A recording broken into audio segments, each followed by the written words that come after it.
আসসালামু আলাইকুম। আপনারা সবাই কেমন আছেন? আমি আলহামদুলিল্লাহ ভালো আছি।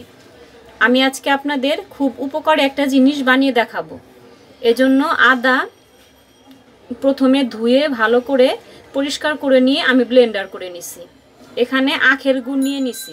আপনারা চাইলে আখের গুড়ের পরিবর্তে খেজুরের গুড়টা ব্যবহার করতে পারেন বা চিনি ব্যবহার করতে পারেন।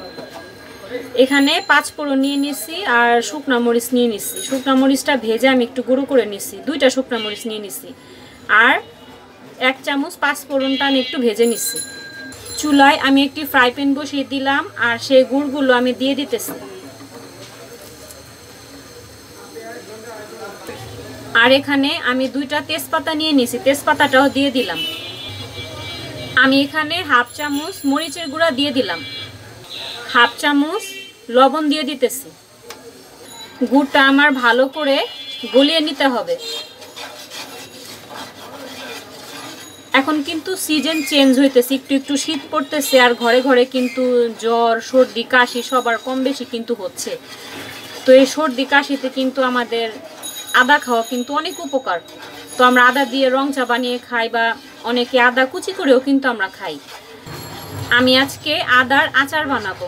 তো আপনারা যারা কাঁচা আদাটা খালি খেতে পারেন না, তারা কিন্তু এই রেসিপিটা ট্রাই করে দেখতে পারেন, অনেক ভালো লাগবে। আখের গুড়টা কিন্তু আমার পুরোপুরি গলে গেছে।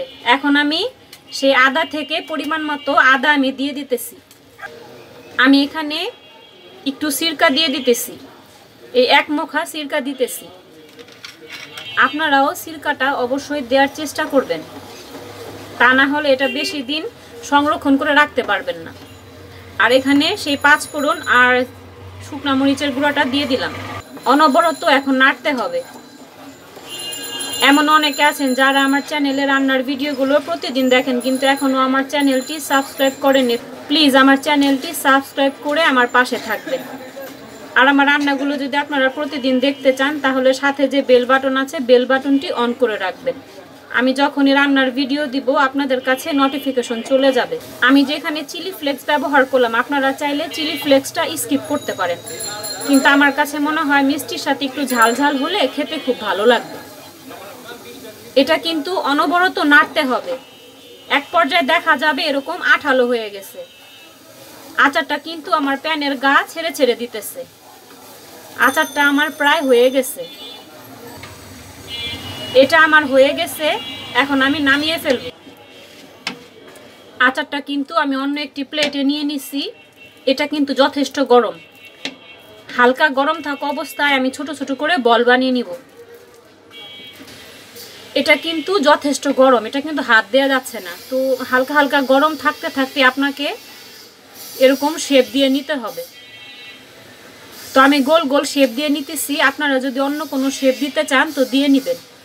আমি এরকম গোল করে সবগুলো বানিয়ে নিতেছি। আদা দিয়ে বানানো আচারটা আমার কিন্তু বানানো হয়ে গেছে।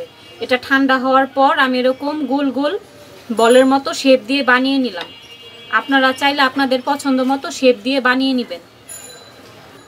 আপনাদের যখন জ্বর সর্দি লাগবে, একটু একটু খুসখুসানি কাশি হবে, তখন আপনারা একটি করে বল খেয়ে নেবেন।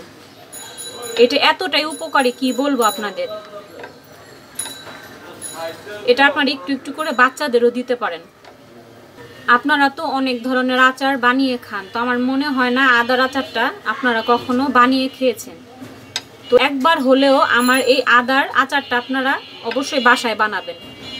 আমার রেসিপিটি আপনাদের কাছে কেমন লাগলো আপনারা কমেন্ট বক্সে প্লিজ কমেন্ট করে জানাবেন। আপনারা সবাই সুস্থ থাকবেন, ভালো থাকবেন। আসসালামু আলাইকুম।